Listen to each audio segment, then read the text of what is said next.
One. All right, welcome back, everyone, to the Mr. Rent-to-Own Homes podcast.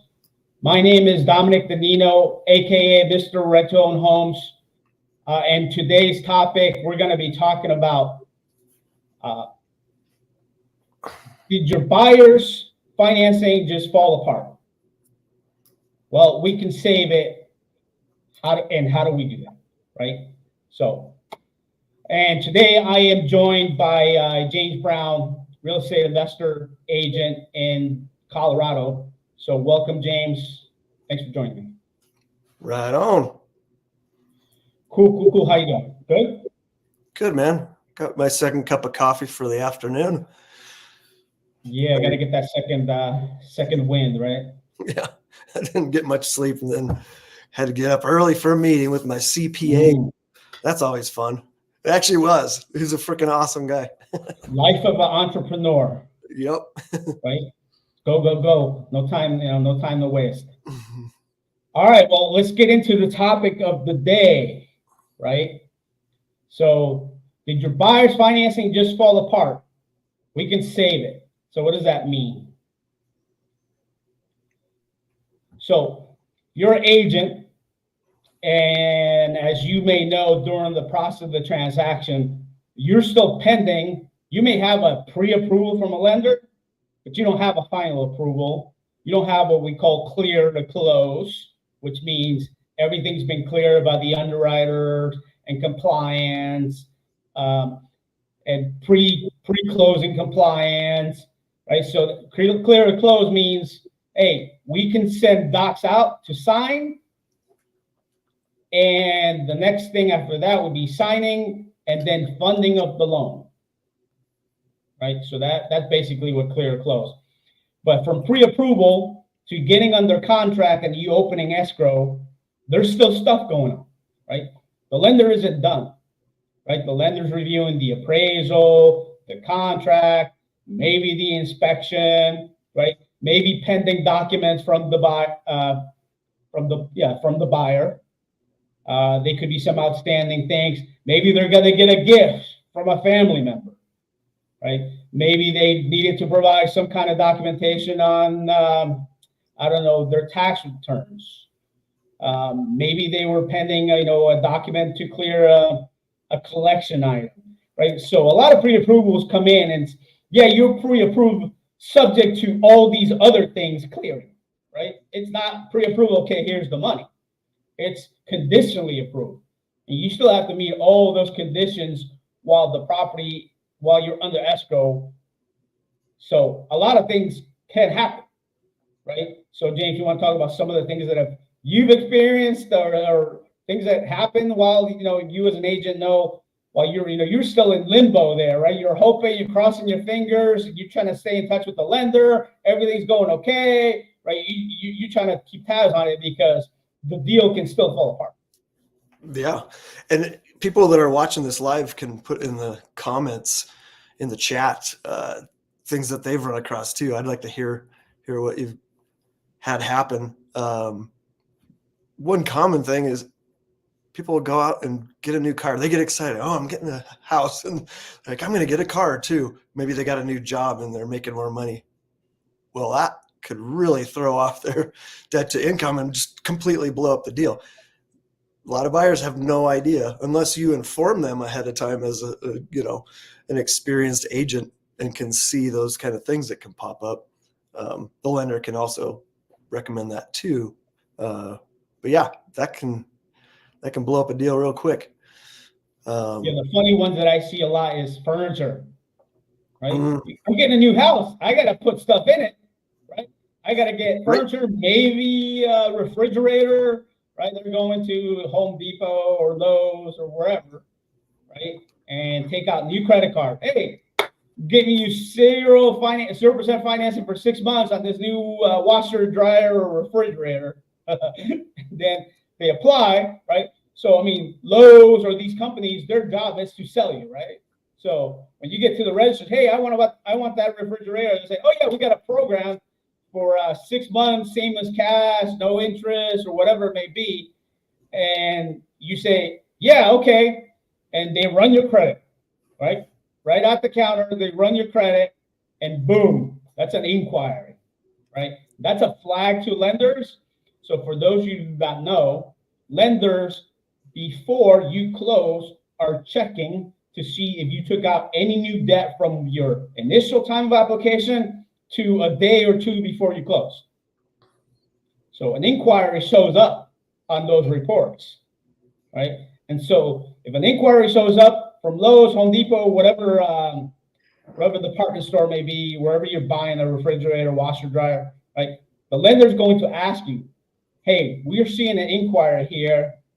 We need to find out what happened. What is this for, right? Did you take out any new debt? And if you did, how much is that debt for? What is the line? What is the limit that they gave you? We need to do a supplement, or give us a statement if you got the statement showing us what that balance is and what that payment is, right? So most lenders, or I'm sorry, most buyers don't realize this, and lenders, experienced lenders, and agents to counsel the buyers to say, hey, don't take out any new debt. Don't go doing this or that or whatever, right? Don't go quitting your job. Right? I've seen that. Yeah, that People happens. quit their job. Like, oh my God, what are you doing? Right? Yeah. They quit their job. So all these things can happen. That's just from the buyer side, let alone the stuff that comes in from the lenders. Yeah, but that just happened on. Yeah, let's just talk about that. So taking out new debt, right, shows up as an inquiry.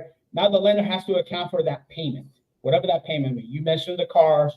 I typically talk about furniture and home appliances, right? So that adds debt.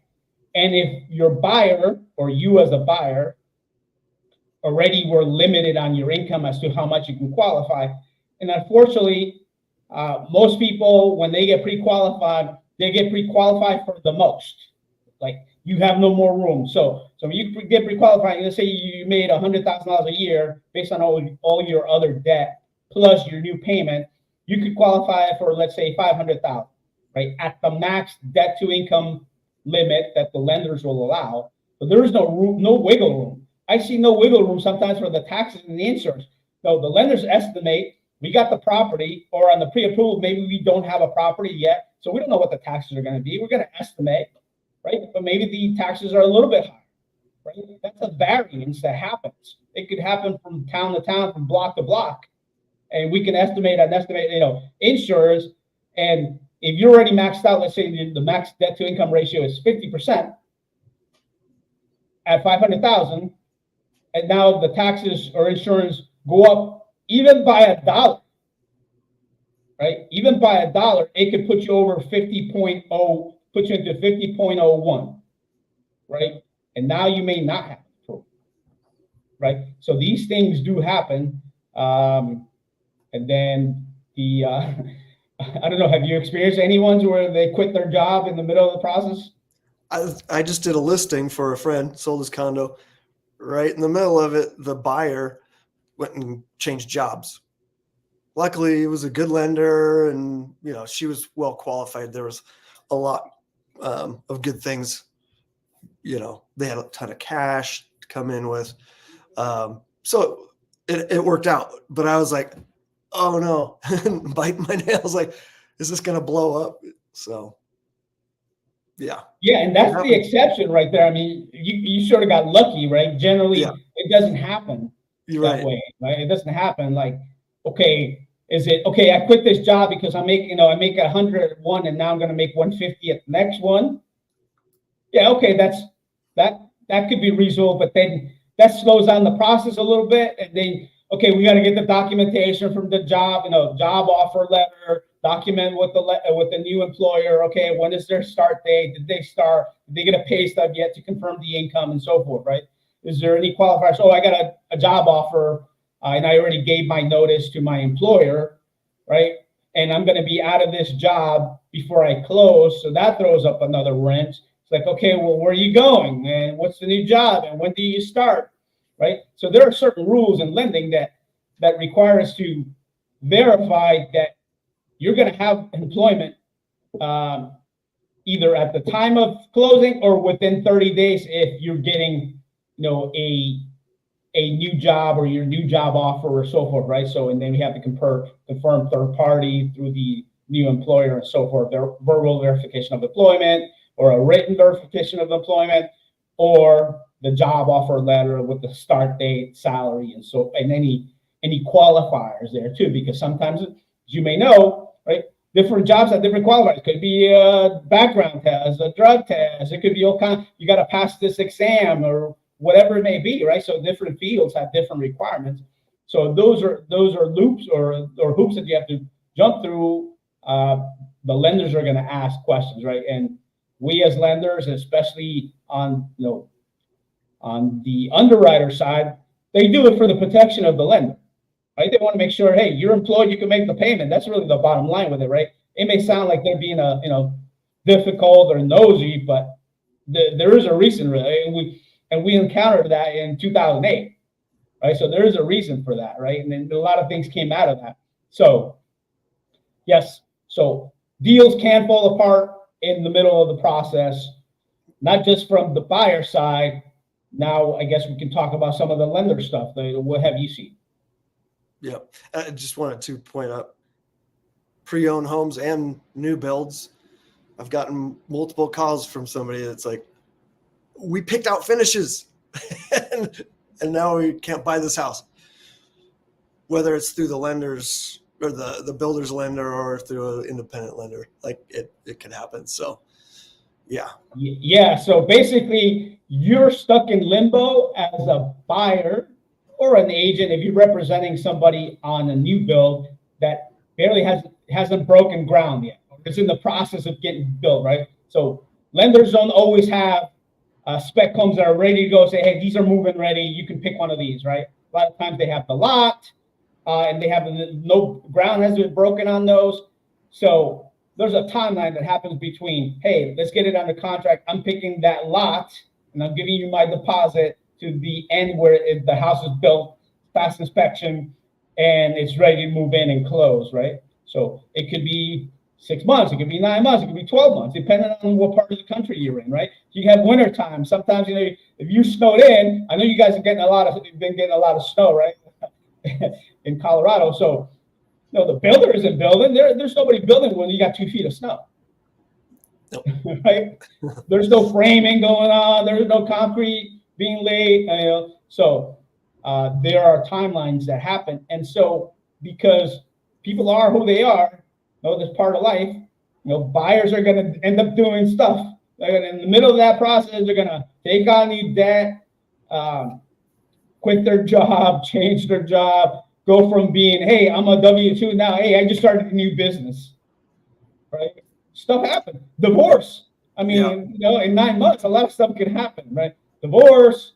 Somebody has to get relocated. Oh, I got to go now. My job is relocating from one place to another, and I can't do this anymore, right? So deals can fall apart. That is the challenge with new builds.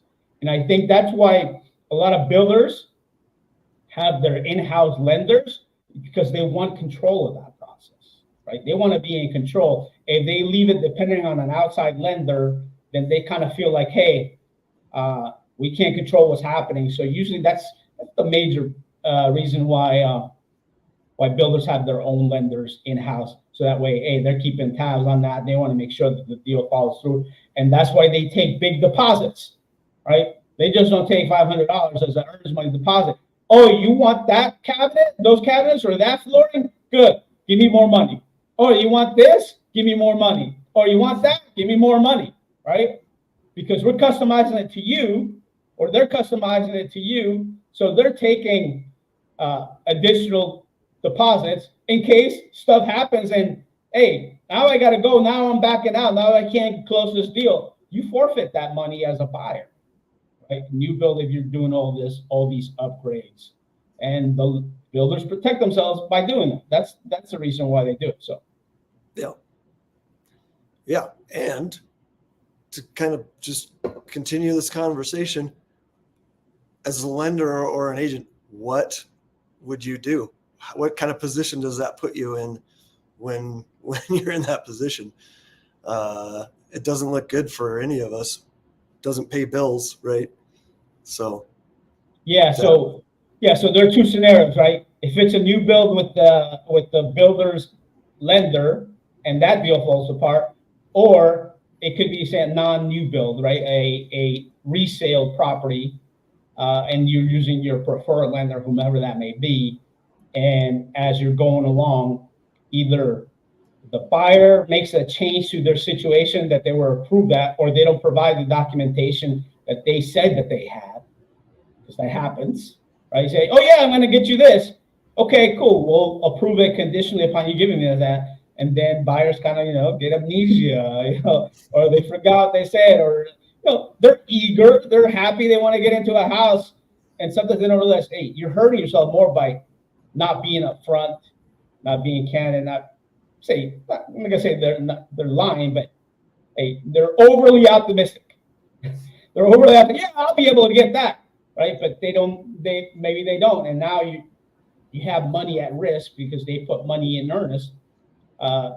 So you have factors like the buyer can't perform with the lender, and or something comes up potentially with the property. Yeah. Right? Something could come up with the property. So it could be the buyer that did something that keeps the lender from following through on it, or something comes up with the property. Now, the property stuff, it's a little bit much easier to deal with because you can't control that, right? That's kind of dependent on the appraiser, and or if you're going to do an inspection, then there's negotiation that happens. But let's say the appraisal. So let's talk about this, right? So what do we do when the deals fall apart? So James, what if the value of the appraisal comes in low, or there's something with that? Is that something that we can save? Say that again. So we talked about if it's the buyer situation, either income, employment, debts that changes. Mm-hmm. So that's one situation. What about if it's a property condition? Is that something that maybe makes the deal fall apart? So let's say the offer is $500,000, but it appraises at $400,000. Let's just take an example of that. Is that something that we can save? Yeah. All right. So how would we be able to save that deal? We'd go in and buy the house, and we've got some leeway as far as the condition of the house. Is that where you're getting at? Yeah, no. So what I was more getting at is generally, if the value comes in low, then that's really a negotiation between the buyer and that seller at that point in time, right? Or there's a condition to the property, some negotiation that happens. So the value could be adjusted, renegotiated. The repairs can be renegotiated, right? But maybe the type of property, I don't know, it could be a septic or something structural or something that's a safety issue. Right? Could that be negotiated? Yeah, that's part of the negotiation between the buyer and the seller. But generally for rent to own, for us, right, the property has to appraise, right? Because we're probably going to get, us or one of our investors may get some form of financing, right? There has to be enough collateral, right? So if we buy it, we wouldn't want to buy a house for 500 when it only appraises for 400. That just wouldn't make sense. Right? Nobody in the right mind would generally do that, right? If there's a condition that, hey, there's a safety issue or a structural issue, is this going to keep us from getting financing down the road? Because the goal for the tenant buyer is to get their own financing, either FHA or conventional or VA, whatever it may be, right? So if it's a structural issue or a safety issue, then we want that repaired. We want that, or it may not be a good property. Right? So that's why I always say, hey, we don't do junky houses. We don't do ugly houses, right? We want houses that are in move-in ready condition. Doesn't have to be HGTV condition, but they have to be move-in ready, be able to pass inspection, be able to appraise, and it isn't going to have an issue down the road when the rent-to-own buyer ultimately gets their exit financing once they fix whatever was keeping them, right? So that was more like making a distinction between stuff that we can solve for and stuff that we can't save, but we don't generally need to, because it should be negotiated on a tradition, just like any other traditional sale anyways. Yeah. Right. Yeah. So the other thing that I wanted to talk about is, in this situation, what if you're a lender, right? So I'm going to speak to this from the lender's point of view. What if you're the lender and your team, your back office, your underwriters, right? Whoever's part of your team, right? You, if you're the LO, you're taking the application, you're pre-qualifying, but you're not doing the verifications. So the underwriters are doing the verification, maybe compliance, there's an audit, right? Just to make sure that there's no fraud, everything meets guidelines, whatever it may be. What if you're a lender and you have to go tell that buyer or that agent, hey, I can't approve this person anymore, right? Maybe not because of something that the buyer did, but just because somebody in the underwriting department doesn't like it, right? There's some of it is underwriter discretion as a term that's used, right? And for FHA, if somebody's a DE or a VA VA underwriter that has a lap that has authority to approve VA and FHA loans, there's some stuff that is not written in stone that they have discretion to either ask more questions or say, hey, there's instability, there's challenges here, there's something that isn't making sense, and I'm going to not approve this loan, right? So if you're a lender, what are you doing in that kind of instance, right?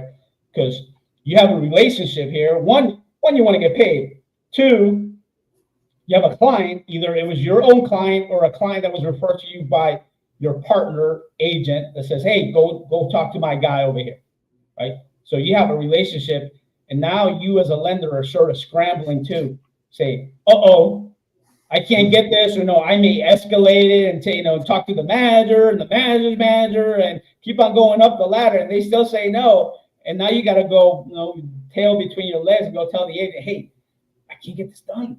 They won't approve because of this, and this, right? So if I came to you, James, how are you going to feel about that? If I'm your lender and I come to you, hey, I can't get this done because my underwriter says they don't like this because the T wasn't crossed or the I wasn't dotted, right?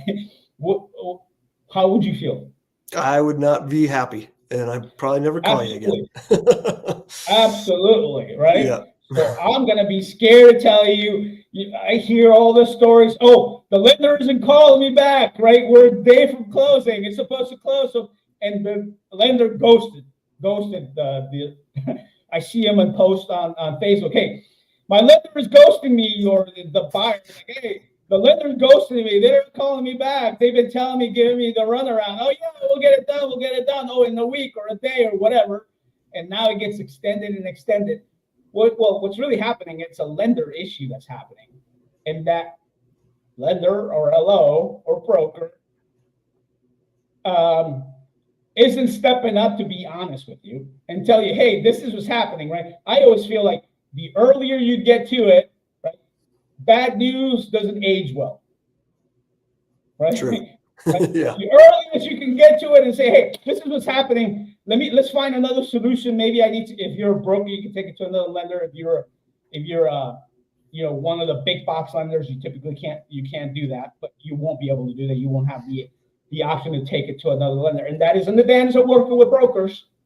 I will say that, because if this lender doesn't like it, I can just take that whole thing and move it over to another lender. I'll call up the account executive and say, hey, this is the scenario here I got going on, right? This is what this lender A told me this, that they don't like that the T wasn't crossed. Are you okay with the T not being crossed?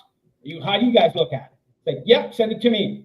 I can send it right over to another lender because I've already had that conversation as part of the relationship building. But if I'm at a big box lender, I don't want to name them, they don't have that option. They won't let them say, you can't go send it to somebody else, right? You work for us, right? You can't go broker. No, that's not allowed. That's not allowed. So yeah, that's a good point. That's why I say work with a broker. Right? People, whatever. So you're probably gonna, if your situation is more challenging, work with a broker. If you're a cookie cutter where you're perfect, 800, you make $1 million, you have no debt, you've owned houses, you got 50% down, big box lender, fine, right? Yeah, I'd actually think I'd get you better pricing if you're you're a borrower anyways, if you fit that scenario, because big box lenders have big buildings, right? So if you think about it, brokers, we don't have big buildings, right? Big box lenders have big buildings that they got to pay, and they're doing checking and savings and credit cards, and they got to pay the tellers, right? You think that money isn't coming from somewhere? Their pricing tends to be a little bit higher because of it, right? They have more back office people, right? They have more backs, but let's just set that aside. Let's assume you're a cookie cutter. Yeah, big box lenders could be a fit. But if you're challenged, you have a scenario where it's difficult, it may need to get shopped to a couple of lenders to find the right lender that says, yeah, I'm okay with that, send it to me, right? So, but if you're a lender and you run into those situations and you gotta tell your real estate agent, hey, I can't get this done, that is bad business, right? But what if I can go to James and say, hey, you know what? My underwriter is telling me this because they don't like this, this, and this. But before you yell at me, James, I got something for you. All right. I got another option for you. One, I'm going to try a couple other lenders as a broker. But if I have nothing, I'm going to say, hey, I know I have this contact. I got somebody else that can still help us get into this house, right? And still get you paid. And get your buyer into the account because of this until we can solve for whatever the lenders are saying that they don't like about the buyer, right? So how would you feel about that if I came to you with that solution instead of just saying, hey, sorry, I'm going to ghost you. Don't call me, I'll call you. That's a much better option. Yeah, I mean, it's just as simple, right? It's the relationship aspect. It's having a tool that nobody else has, right? So, I mean, you as an agent are going to feel like, okay, well, if this lender can't do it and they have all the options, then why do I send my business to some other lender that only has certain, right? So you as a lender have an opportunity to build that relationship, potentially get more clients from that relationship, right? Because you're going to be the go-to. Oh, if he can't do it, nobody else can. And the more other agents hear about it, if I came to you with that solution, James, and then you're somebody in your office or another agent in your office or that reaches out, hey, or you hear and see a post on Facebook or whatever in a conversation, somebody says, hey, I got turned down by this, that, or the other, right? You as an agent, let's say you're not part of Rent to Own right now, but hey, I had that happen, or call James, call Dom, and find out if they got a solution because this is what happened to me, and they were able to solve it, and we were able to still get that client into the home. I still got paid as an agent, right? And we came up with a solution. Yep, it's all about solutions, isn't it? Yeah, and our approach generally is saying we're problem solving, right? Being creative, right? And thinking outside the box, right? So James, can you tell me what if an agent reaches out to you? What's the process there? And they say, hey, I got this deal falling apart. What do I do? What do you tell them? Warm introduction's nice. We also on our website have a form. I like to have those clients go put their information in there, just kind of get the basics. Then they're in the system, and they're also tagged with the lender or agent that sent them over to me, so I know who to work with and how to get them paid. So that's my process. If you want me to kind of dive into go ahead. Yeah. So once we know that they're a fit, and should we talk about like qualifications? No, I think more of like, okay, if you're an agent out there and you have a situation where your deal is falling apart, and I want to share with them what the process would be for that agent, one, to get a hold of you, two, what would be the next steps for that agent, so that way they can save their deal. Yeah. So we're going to kind of take a first pass screen, figure out where they're at. and get connected with the lender that couldn't get it done because they've already gotten all the docs, right? So we want to know what they know, so that we know where that buyer is, what happened, why they can't get qualified, and what they're going to have to do to get a loan. So that's the first thing. That's really the basis of all this is having that game plan. And then once we know that we can help them, then you can go. If you haven't picked out a house already, you can go pick out a house. If you've already got one, if this is late in the game, like we're talking on today's show, we already have the property, so we can kind of take a look at it, see if it's a good fit for our program as well. Because not every property fits. Like we were talking earlier, if it's super distressed, it didn't appraise, things like that. We want to know that up front, so we know the situation with the buyer and the property. And then if it all fits, we go make an offer and lease it to that buyer until they can get financing from the lender. Did I miss anything there? Yeah, no. So I want to touch a couple of points. So yeah. They're already through the process with the lender. They started a process with the lender. So typically what's going to happen is at the time that the contract is accepted, an inspection is probably already being done, right? So first 10 days of the contract being accepted, an inspection is being done, and then potentially an appraisal has been either ordered or they're waiting for that inspection to come in before they order the appraisal.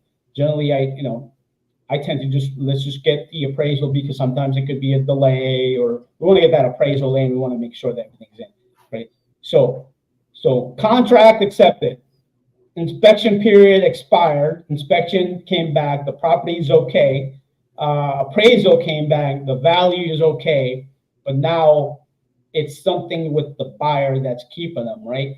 So what we can do is we want to get a hold of that appraisal, that inspection that's already been done, basically getting that whole package from that lender that's saying no, say, what do you got, lender? Oh yeah, okay. Why are you declining them? Or why are you saying no? Oh, because this is that, or the other. Okay, let's get the authorization from the buyer to send that information over to us so we can review it and see if this is going to be a fit for us. If we agree that it's a fit, we're going to have a conversation with the agent and that buyer and say, hey, this is our program. This is how it works. We see this is your situation. This is what the lender is saying, right? You're still interested in moving forward, right? Because we want to make sure they've got to be on board, right? So you still interested in moving forward? Now, you as the buyer's agent in that instance, right? No, it's a conversation that you had too, right? And so we're going to involve you in that process. Hey, are you still interested in moving forward with this property? This is the property that you want?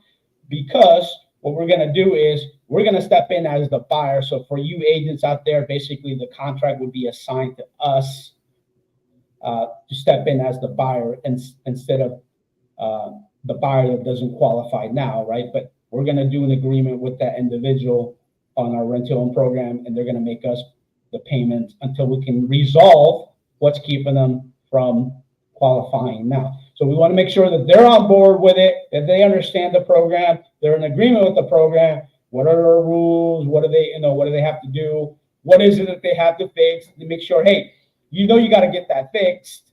We're going to give you a certain timeline based on the situation to get that fixed. Are you in agreement, or are you in on getting this fixed, right? Because if they're not, and they say, forget it, I'm done, I don't want it, then we're not going to step in, right? Because that wouldn't make any sense for us. And clearly, if they're not going to follow through and they don't really want the house anymore because they're feeling jaded or whatever it may be, obviously people can get emotional with that aspect. So, but that's why it's good to have a conversation about it, right? So we're not going to step in as a buyer if they don't want it. We want that house anymore, anyways. Right? But if they're still on board, we got to get them on board, have the conversation. Yeah, I still like it. I still like the location, the school district, whatever it may be. I still want the house. I want to get it. So what we're basically doing is helping them get it now instead of the deal falling apart. That house goes back on the market. Somebody else ends up buying it, and by the time they got that thing fixed, that house is obviously gone. That price is obviously gone, right? So we're basically locking in that price now, getting in that property now, until we can get that issue resolved. But we want to make sure that they're on board with our program, and that they're on board with fixing whatever is keeping them, so that way they can get their exit financing in however period it may take them, 12 months, 18 months, 24 months, 36 months, and so forth. Perfect. Yeah. Cool. All right. Well, let's try to wrap it up. So, what in conclusion, or what do you tell other agents out there and say, hey, I'm having problems with this deal. How can you help me? Just give us a call. We'll dig in. Like, we have to know there's the buyer story and the property. Go from there. And that really doesn't take a whole lot, right? So the quicker you move, agents or buyer, the quicker you move to get in us that information, or getting the information that we need, right? We can make a decision pretty quickly. Yeah. Right? We can make a decision pretty quickly. Sometimes we may be able to meet the closing, agreed upon closing date, right? So the sooner we find out, the better, right? So if you let us know within 10 days of opening escrow, and we still got 20 days to close, and on a typical 30-day close, we may be able to meet it, right? But if he calls the day before with the closing, then we may have to say, hey, can we get an extension of period of time, so that way we're doing our vetting? And sometimes maybe the listing agent isn't okay with that, and maybe they're difficult or whatever. But no, it's about having a conversation, telling that listing agent, hey, I got another solution. Give me 48 hours, and I'll know that they'll be able to do this deal. And then what we'll do is just extend the contract, instead of you canceling, putting it back out in the market, starting that whole process again with somebody else. Give us a little bit more time. Give us 10 days, 2 weeks. Typically, we've done them in as quickly as 17 days. Right? I'm talking about taking over somebody else's deal that fell apart. When the contract was assigned to us, 17 days till docs to close. That's as fast as I've done. Right? So potentially, if you think about it, that's not a whole lot of period of time, right? That's better than putting the property back out in the market, going through that process, showing the house, getting new offer, new inspection, new appraisal, all of that, new lender to deal with, new buyer to deal with. Yeah. So we could potentially be able to be somebody that can save the transaction if you find yourself in that situation. Yeah. And this is a strong offer with an investor that has to put down 25% down. They're well qualified compared to like going back on market and maybe have an FHA or VA buyer. So it's a stronger offer for that seller. Yeah, we qualify. We qualify. We qualify. We don't have that issue. Yeah, we won't have that. Well issue. Qualified. Yeah. More so than a than a typical first-time home buyer. Yes. Yep. Right. We're coming in with more capital. We're coming in with more skin to the game than the typical first-time home buyer. Now, they do still. I do want to be clear that buyer still has to have skin in the game too. Yep. Right. So it's not a no money out of their pocket. It's not a no money down program for them. They still have to. They were willing to go ahead and buy that property with some money in, with skin in the game. Then it's going to be the same. So I want to be clear on that. Any final thoughts? No, we'll dive into other stuff on other shows. So cool. Yeah, more topics to come because this stuff happens every day. It's just the life of the transaction. Stuff happens, life happens, and the question is, can we solve for it? What's the solution? And can we be an option for agents and lenders out there that are scrambling to get paid these days because transactions are down, right? This is a huge benefit to agents and lenders to be able to have opportunities to still get paid on a transaction that normally they wouldn't be able to. Yeah. Good All summary. right, everybody. Thanks, James, for joining me today. Look forward to having you again next week on our next topic. And thanks again, everybody out there, for watching us on YouTube, Facebook, Instagram. I am Dominic Dandino, aka Mr. Rento and Homes. See you next time. Bye-bye.